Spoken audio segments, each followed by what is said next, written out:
નમસ્કાર, ગુજરાત સહિત દેશ પ્રદેશના મહત્વપૂર્ણ સમાચારો સાથે હું રાજ પરમાર સુપર 20માં આપનું સ્વાગત કરું છું। સમાચારોમાં વાત કરીએ તો છેલ્લા એક વર્ષમાં ભાજપમાં જાણે કે મુખ્યમંત્રીઓના રાજીનામા આપવાની વણઝાર ચાલતી હોય તેવું લાગી રહ્યું છે। મુખ્યમંત્રી વિજય રૂપાણીના રાજીનામા બાદ ગુજરાત પણ ઉત્તરાખંડ, કર્ણાટક, આસામની હરોળમાં આવી ગયું છે કે જ્યાં ભાજપે મુખ્યમંત્રી બદલાવ્યા છે। जो जिस वजह से आनंदीबेन को स्कैपगोट बनाया गया था, वैसी तरह रूपाणी जी को स्कैपगोट बलि का बकरा बनाया गया है। लेकिन जो असली गुनहगार है उसमें वो तो सरकार, जो भारतीय जनता पार्टी खुद है, जो रिमोट कंट्रोल से सरकार चलाती है। पहले वाली सरकार भी रिमोट कंट्रोल से चलाई थी और आज भी दो रिमोट कंट्रोल से चल रहे हैं। एक रिमोट कंट्रोल दिल्ली में है, दूसरा रिमोट कंट्रोल सीआर पाटिल के पास है। और इसी माहौल में पूरी यहां सिस्टम कलेप्ट हो चुकी है। सीआर पाटिल और विजय रूपाणी का झगड़ा सब जानते थे। एक और सरकार रेमडेसिविर इंजेक्शन दे नहीं सकती थी, वहीं पे 5000 इंजेक्शन लेके सीआर पाटिल सूरत में क्या साबित करना चाहते थे कि इस चीफ मिनिस्टर में दम नहीं, मैं ही कुछ दमदार हूं। तो भाजपा की ये अंदरूनी लड़ाई में गुजरात की जनता भोग बनी, दुखी हुई, परेशान हुई। तो गुजरातમાં છેલ્લા 25 વર્ષથી વધુ સમયથી ભાજપ શાસન કરી રહ્યું છે, પરંતુ આ કાર્યકાળ આસાન રહ્યું નથી। ભલે તત્કાલીન મુખ્યમંત્રી નરેન્દ્ર મોદીનું શાસન હોય કે પછી કેશુભાઈ કે પછી આનંદીબેન પટેલથી લઈને વિજય રૂપાણી સુધીનું કાર્યકાળમાં અનેકવિધ એવા વિઘ્નો આવ્યા છે કે જ્યારે મુખ્યમંત્રી બદલવાની ફરજ પડી છે અથવા તો ચર્ચાઓ ચાલી છે।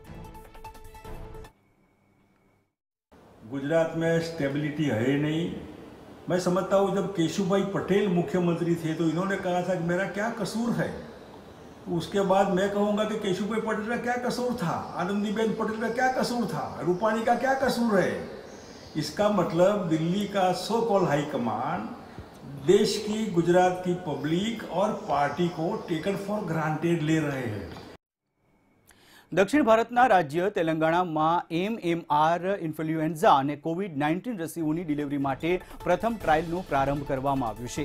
તેલંગાણા સરકાર, એપોલો હોસ્પિટલના હેલ્થનેટ ગ્લોબલ અને નીતિ આયોગની ભાગીદારીમાં વર્લ્ડ ઇકોનોમિક ફોરમ દ્વારા આયોજિત આ ટ્રાયલ તેલંગાણાના વિકારાબાદમાં જિલ્લામાં 28 દિવસ સુધી નિયુક્ત એર કોરિડોરમાં હાથ ધરવામાં આવશે।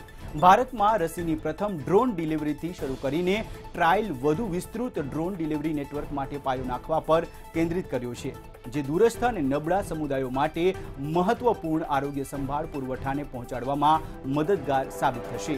ભારતે તાજેતરમાં તેની ડ્રોન નીતિને ઉદાર બનાવ્યા બાદ આ પહેલું ડ્રોન આધારિત મોટો કાર્યક્રમ છે। बर्फ में पैक करके वैक्सीन भेजा गया। कोविड में वैक्सीन भेजी जाएंगी, कोविशील्ड और कोवैक्सीन। दूर दराज के गांव में, उस गांव में पहुंचकर मेरी नर्स जो खड़ी हुई है हेलीपोर्ट पर, उस ड्रोन के आगमन का इंतजार करते हुए, आपने देखा वीडियो पर कैसा ड्रोन को खोला गया, उसमें से वैक्सीन निकाली गई और ग्लव्स पहन के मेरी नर्स एंट्री कर रही है लेजर में कि कितने वैक्सीन पहुंचे। और फौरन वहां हमारे सारे पेशेंट्स को खड़े करके खटाखट खटाखट खटाखट टीके लगाए जा सकते हैं। ये ड्रोन टेक्नोलॉजी की देन है मेरे भाई। कर्नालમાં ધરણા પર બેઠેલા કિસાન નેતાઓ સાથેની હરિયાણા સરકારની ચર્ચા આખરે રંગ લાવી છે। આ તરફ કર્નાલમાં જે માથા ફોડવાના આદેશ કરનારા એસડીએમ આયુષ સિન્હા વિરુદ્ધ ન્યાયિક તપાસ થશે। માત્ર આટલું જ નહીં, તપાસ દરમિયાન આયુષ સિન્હાને રજા પર રાખવામાં આવશે। ખેડૂત નેતા ગુરનામસિંહ ચઢુની અને પ્રશાસનની સંયુક્ત પ્રેસ કોન્ફરન્સમાં આ અંગેની જાહેરાત કરવામાં આવી હતી। એસસીએસ દેવેન્દ્ર સિંહે પ્રેસ કોન્ફરન્સ દરમિયાન જણાવ્યું હતું કે 28 ઓગસ્ટના રોજ થયેલા લાઠીચાર્જની ન્યાયિક તપાસ કરવામાં આવશે અને હાઈકોર્ટના રિટાયર્ડ જજ તેનું મોનિટરિંગ કરશે। તત્કાલીન એસડીએમ આયુષ સિન્હા તપાસ દરમિયાન રજા પર રહેશે। પીડિત પરિવારોને 1 સપ્તાહની અંદર નોકરી પણ આપવામાં આવશે। કિસાનોની માંગણી પર સરકારની હામી બાદ કરનાલમાં ધરણા પર બેઠેલા ખેડૂતોએ પ્રદર્શન સમાપ્ત કરવાની જાહેરાત કરી હતી।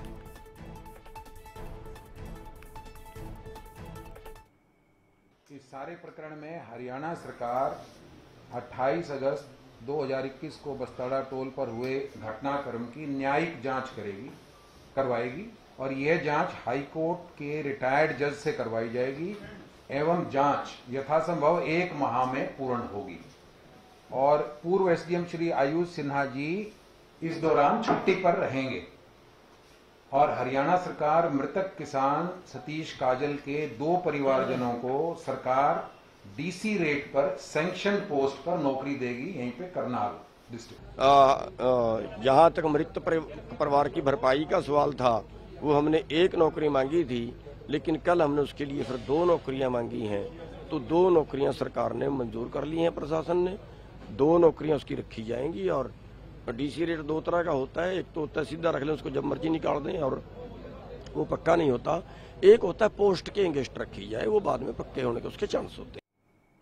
મોદી સરકાર ખેડૂતોની આવક બમણી કરવા માટે કટિબદ્ધ હોવાની જાહેરાત કરી ચૂકી છે, ત્યારે બીજી તરફ સરકાર દ્વારા ખેડૂતોને તેમના એકાઉન્ટમાં પૈસા જમા કરાવીને મદદ કરવામાં આવી રહી છે। જો કે હકીકત એ છે કે આજે પણ દેશમાં 50% કરતાં વધારે ખેડૂતોના માથા પર દેવું છે। નેશનલ સ્ટેટિસ્ટિક ઓફિસના સર્વે પ્રમાણે 2019માં 50% કરતાં વધારે ખેડૂત પરિવારો દેવાના બોજ હેઠળ દબાયેલા હતા। દરેક ખેડૂત પરિવાર પર સરેરાશ 7,421 રૂપિયાની લોન છે। આ સર્વેમાં કહેવામાં આવ્યું છે કે ખેડૂતો પર જે દેવું છે તેમાંથી 69% દેવું બેંક, સહકારી સમિતિઓ અને તેમજ સરકારી એજન્સીઓનું છે, જ્યારે 20% દેવું વ્યાજખોરોનું છે। ખેડૂતોનું જે કુલ દેવું છે તેમાંથી 57% જ લોન ખેતીના હેતુ માટે લેવામાં આવી છે।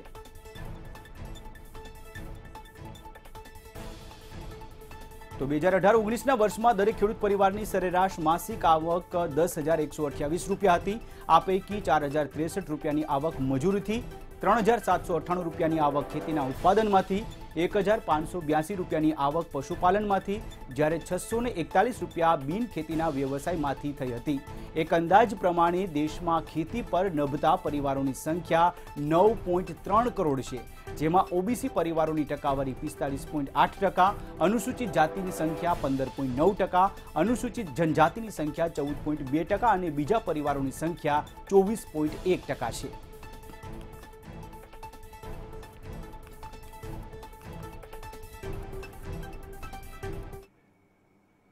કેન્દ્ર સરકારે તહેવારો પહેલા જનતાને મોટી ભેટ આપી છે। કોરોના કાળમાં લોકો પહેલેથી જ મોંઘવારીને લઈને ત્રસ્ત છે, ત્યારે આ વાતને ધ્યાનમાં રાખીને કેન્દ્રએ ખાદ્ય તેલ જેવા કે પામ ઓઇલ, સોયા ઓઇલ અને સનફ્લાવર ઓઇલની આયાત પર લાગતી બેઝ ઇમ્પોર્ટ ડ્યુટી ઘટાડી દીધી છે।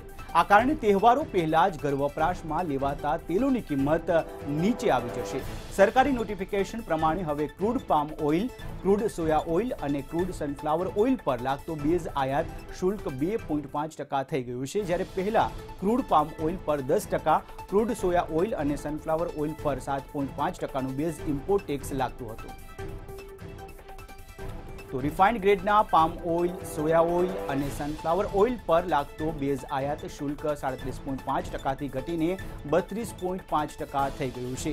બેઝ આયાત શુલ્કમાં કાપ બાદ હવે crude palm oil, soya oil અને સનફ્લાવર ઓઇલની આયાત પર કુલ 24.75%નું ટેક્સ લાગશે। તેમાં 2.5%નું બેઝ આયાત શુલ્ક અને અન્ય ટેક્સ સામેલ છે। એ જ રીતે refined palm oil, soya oil અને સનફ્લાવર ઓઇલની આયાત પર હવે કુલ 35.75% કર લાગશે। તેમાં બેઝ ઇમ્પોર્ટ ટેક્સ પણ સામેલ છે।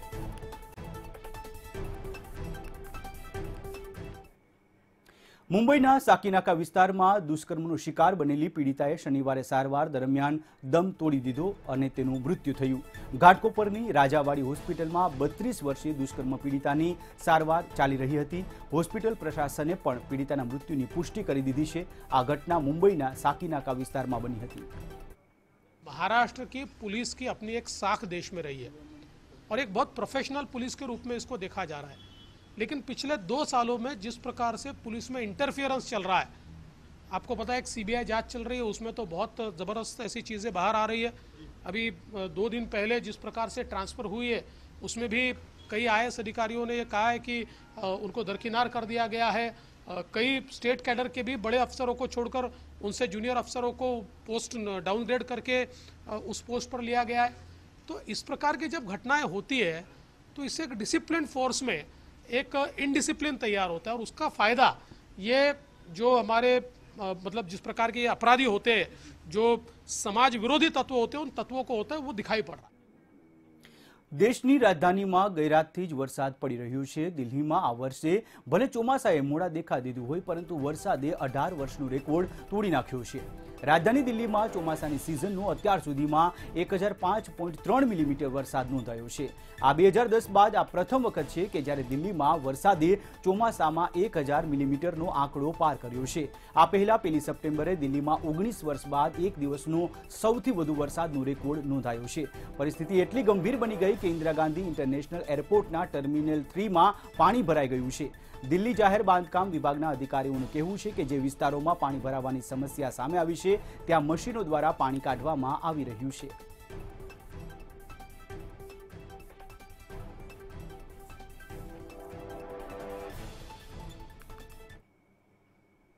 મધ્યપ્રદેશ સરકાર અપરાધ રોકવા માટે નવો કાયદો લાવી શકે છે। આ કાયદામાં અપરાધીઓના પૈસા અને સંપત્તિ ગરીબોમાં વહેંચવાની જોગવાઈ હશે।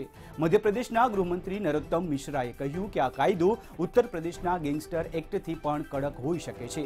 નરોત્તમ મિશ્રાએ મીડિયાને કહ્યું કે ગૃહ અને કાયદા વિભાગ આ બિલ પર હાલ એક સાથે કામ કરી રહ્યા છે। તેમણે કહ્યું કે આ બિલમાં અપરાધીઓ પાસેથી જપ્ત કરાયેલું ધન અને સંપત્તિ ગરીબોમાં વહેંચવાની જોગવાઈ પણ હશે। કેસોના જલ્દી નિકાલ માટે સ્પેશિયલ કોર્ટ બનાવાશે અને સાક્ષીઓની સુરક્ષા માટે વિશેષ જોગવાઈ પણ કરવામાં આવશે। આ કાયદામાં અપરાધીઓની પ્રત્યક્ષ કે પરોક્ષ રૂપે મદદ કરનાર માટે પણ સજાની જોગવાઈ હશે। તો આપને જણાવી દઈએ કે અપરાધીઓ માટે એમપી સરકાર નવો કાયદો લાવી રહી છે અને અપરાધીઓની સંપત્તિ જે ગરીબોને પણ વહેંચવામાં આવશે। અપરાધીઓની સંપત્તિ ગરીબોમાં વહેંચી દેવાની પણ આ કાયદામાં જોગવાઈ કરવામાં આવી છે। સાથોસાથ આ કાયદામાં જે રીતે યુપીના ગેંગસ્ટર એક્ટથી પણ આ કાયદો કડક હોવાનું પણ કહેવામાં આવ્યું છે। કેન્દ્ર સરકારે યુનિક હેલ્થ આઈડી કાર્ડ બનાવવાની તૈયારી પૂરી કરી લીધી છે અને આ કાર્ડમાં આરોગ્ય સંબંધી બધી જ માહિતી નોંધાયેલી હશે। તમે બીજા રાજ્ય કે શહેરમાં જાઓ તો પણ તમારા મેડિકલ રિપોર્ટ્સ સાથે લઈ જવાની જરૂર નહીં પડે, કારણ કે તમામ મેડિકલ હિસ્ટ્રી હેલ્થ કાર્ડમાં નોંધાયેલી રહેશે। પીએમ મોદી આ મહિનામાં જ નેશનલ ડિજિટલ હેલ્થ મિશન શરૂ કરી શકે છે, જેમાં ડોક્ટર્સ, હોસ્પિટલ, લેબ અને કેમિસ્ટની સુધીની વિગતો નોંધાયેલી રહેશે। આ યોજનાનો પાયલટ પ્રોજેક્ટ ગત વર્ષે અંદમાન નિકોબાર, ચંદીગઢ, દાદરા નગર હવેલી, દીવ દમણ અને લદ્દાખ જેવા લક્ષદ્વીપમાં પણ શરૂ થયું છે, તેમજ રાજ્યોમાં યુનિક કાર્ડ બનાવવાનું શરૂ થઈ ચૂક્યું છે। હવે આ યોજના દેશભરમાં લોન્ચ થવા જઈ રહી છે।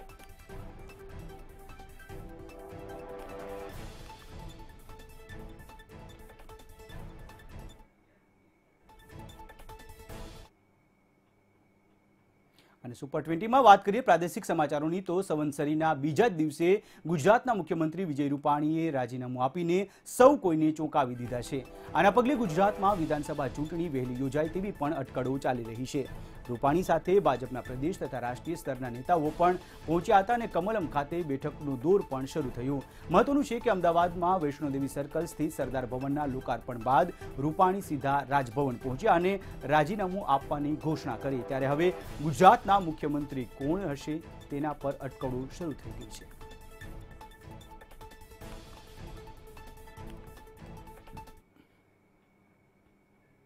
તો શું રહ્યો રાજીનામાનો ઘટનાક્રમ તેના પર નજર કરીએ તો ગુરુવારે શાહ થોડા સમય માટે આવ્યા અને અમદાવાદ આજે ભાજપ પ્રભારી ભૂપેન્દ્ર યાદવ અને સંગઠનના મહામંત્રી BL સંતોષ પણ અચાનક ગુજરાત પહોંચ્યા હતા। 2:33 મુખ્યમંત્રી રૂપાણી રાજ્યપાલને મળવા પહોંચ્યા, રાજભવનમાં મુલાકાત કરી અને 3:10 વિજય રૂપાણીએ મુખ્યમંત્રી પદેથી રાજીનામાની જાહેરાત કરી।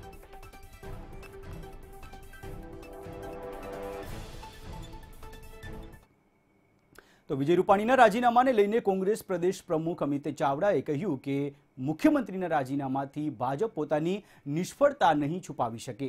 ભાજપના આંતરિક વિખવાદનું આ મોટું પરિણામ છે।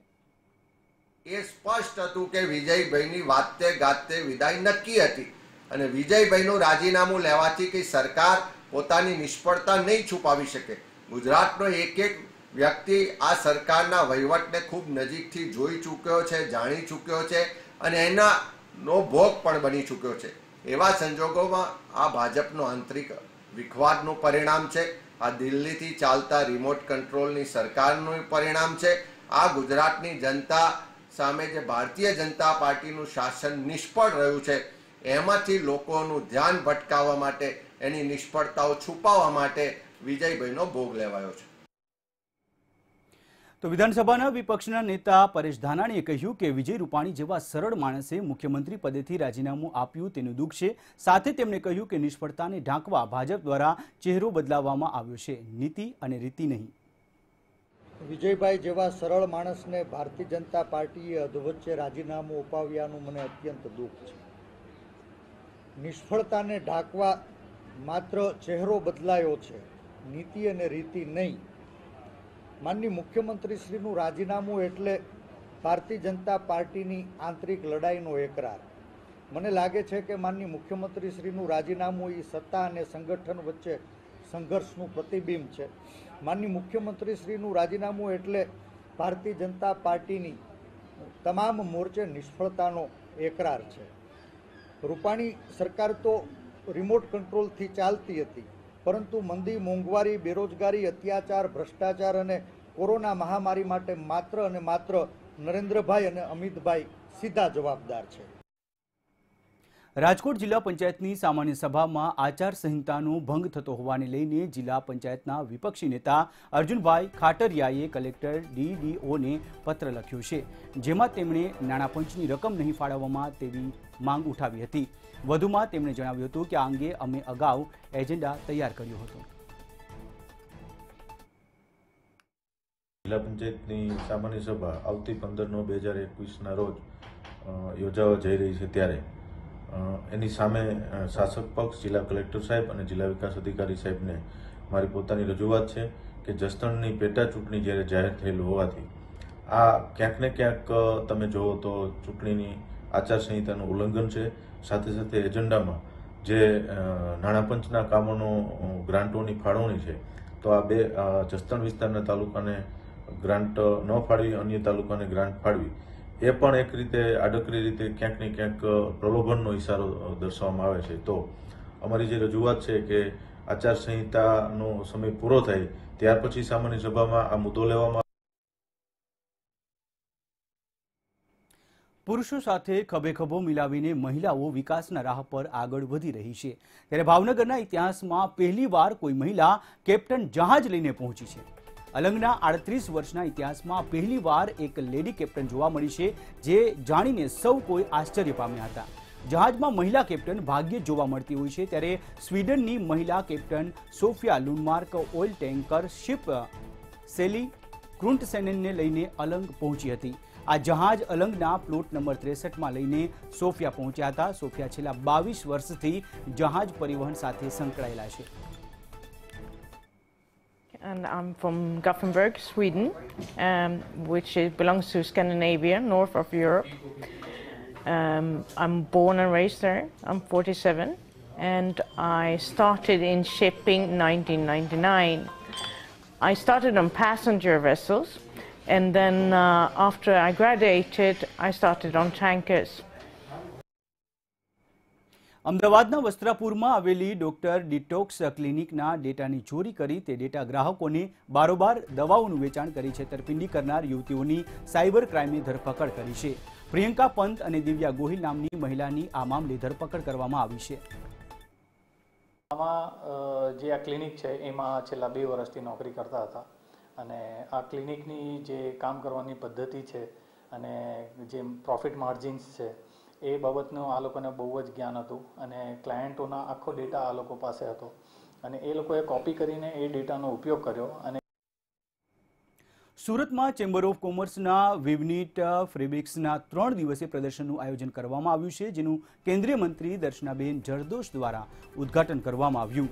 આ પ્રદર્શનમાં 3 કિલો સોનાની જરીનો લહેંગો સૌનું આકર્ષણનું કેન્દ્ર બની, અને પહેલીવાર સુરતના હાઈસ્પીડ રેપિયર મશીન પર સોનાની જરીનો લહેંગો બનાવાયો છે। કેન્દ્રીય મંત્રી દર્શનાબેન જરદોશ પણ આ પ્રદર્શનમાં પહોંચ્યા હતા। कोस का फैब्रिक यूज हुआ है और इसके अलावा 3 किलो जरी के यूज हुई है। टेक्निकली 5 डिजाइनर्स को हमने बनारस से बुलाया और एक क्रिएट किया है पूरा का पूरा कॉन्सेप्ट, एक स्टोरी क्रिएट की है। सूरत जाना ही इसके लिए जाता था कि यहाँ पे गोल्ड जरी એટલે આઝાદીના અમૃત મહોત્સવના સંદર્ભમાં પ્રધાનમંત્રીશ્રીએ લાલ કિલ્લા ઉપરથી આપણને એક સંકલ્પ લેવડાવ્યો છે, અને દરેક મંત્રાલય દ્વારા એ સંકલ્પને પૂર્ણ કરવા માટેના પ્રયત્ન થઈ રહ્યા છે। ઇઝ ઓફ ડુઈંગ બિઝનેસ અને ધંધા અને વ્યવસાયની અંદર જોડાયેલા લોકો વધુમાં વધુ ઇન્વેસ્ટ કરીને સારામાં સારું પ્રોડક્શન કરે, એની ક્વોલિટી કરે અને એ જ રીતે આગળ વધે અને આ વસ્તુને અનેક દેશોની અંદર એક્સપોર્ટ કરે, એના માટેના પ્રયત્ન થઈ રહ્યા છે. તહેવારોમાં ફૂલોની સજાવટનું મહત્વ અનેરું છે, ત્યારે ગણેશ ચતુર્થી, નવરાત્રી અને દિવાળીના તહેવારોમાં ફૂલોની માંગ વધતા ભાવમાં પણ ઉછાળો આવતો હોય છે. ગલગોટા અને ગુલાબની કિંમતમાં સામાન્ય દિવસો કરતાં તહેવારોમાં 20 થી 30% વધારો થતો હોય છે, જ્યારે ગણેશ ઉત્સવના પર્વમાં હંમેશા ફૂલોની માંગ વધતી હોય છે. ફૂલોના શણગાર વિનાની પૂજા તેમજ ઘરની સજાવટ અધૂરી હોય છે, જેના પગલે ફૂલના ભાવમાં પણ વધારો નોંધાયો છે. તહેવારોની શરૂઆત થતાની સાથે જ ફૂલોની માંગમાં વધારો થયો છે. જે લોકો છે તે ફૂલો ખરીદી રહ્યા છે. જે રીતે અત્યારે હાલ ગણેશ ઉત્સવનો પર્વ ચાલી રહ્યો છે તે દરમિયાન જે ફૂલો છે, રંગબેરંગી ફૂલોની વધુ માંગ છે તે બજારમાં જોવા મળી રહી છે. ખાસ કરીને જે ગુલાબ છે, ગલગોટા છે, જાસૂદ છે, ધરો છે તેવા ફૂલોની ભારે માંગ છે તે ઉઠી છે. ત્યારે શહેરના ફૂલ બજારના દ્રશ્યો જોઈ શકાય છે કે કઈ રીતે લોકોની ભારે ભીડ છે, લોકોનો ખરીદી માટે કઈ રીતે અહીં આવી રહ્યા છે તે જોઈ શકાય છે.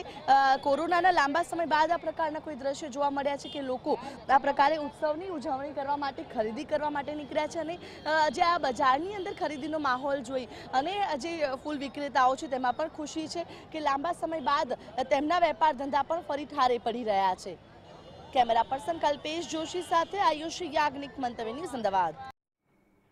ગીર સોમનાથ જિલ્લાના સૂત્રાપાડા તાલુકાના સુપ્રસિદ્ધ યાત્રાધામ પ્રાચી તીર્થમાં શ્રી પૃથ્વેશ્વર મહાદેવને ઋષિ પંચમીના પાવન દિવસે પૂજા અર્ચના કરવામાં આવી.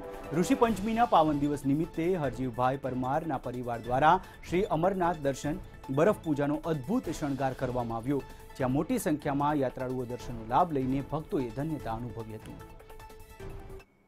અહીંયા આજરોજ પરમાર પરિવાર તરફથી બરફની મહાપૂજા કરવામાં આવી છે. આજે વસંત પંચમીના પાવન દિવસે બહોળા પ્રમાણમાં યાત્રિકોએ લાભ લીધો છે અને આ પૃથ્વેશ્વર મહાદેવ કે જેમને ત્યાં બાળક ન હોય, સંતાન ન હોય, એમને અહીંયા આવીને બધ ભરવાથી એમને ત્યાં સંતાન પ્રાપ્તિ થાય છે, એવો અહીંનો મહાત્મય છે.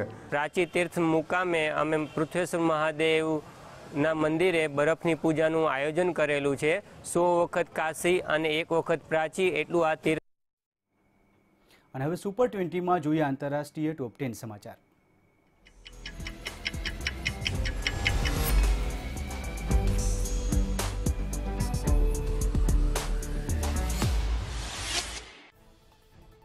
અફઘાનિસ્તાનમાં તાલિબાન શાસન સામે વિદ્રોહી જૂથોની લડાઈ જારી. વિદ્રોહી જૂથોએ પંજશીરના દારા, પારિયાન અને અબશાર જિલ્લા પર પરત કબજો મેળવી લીધો છે. નેપાળનું વિશ્વ પ્રસિદ્ધ પશુપતિનાથ મંદિર 5 મહિના બાદ ફરીથી ખુલ્લું મુકાયું છે. પહેલા જ દિવસે સેંકડો શ્રદ્ધાળુઓએ મંદિરમાં દર્શન કર્યા હતા. અમેરિકામાં દૈનિક 1.25 લાખથી વધારે નવા કેસ નોંધાઈ રહ્યા છે. સરેરાશ દરરોજ 1000થી વધારે નાગરિકોના મોત થઈ રહ્યા છે. આ આંકડો CDCએ આપ્યો છે. અમેરિકાના ઇતિહાસમાં સૌથી મોટા આતંકી હુમલા એટલે કે વર્લ્ડ ટ્રેડ સેન્ટર પર હુમલાને આજે 20 વર્ષ પૂરા થયા છે. આ આતંકી હુમલામાં 2973 લોકોના મોત થયા છે.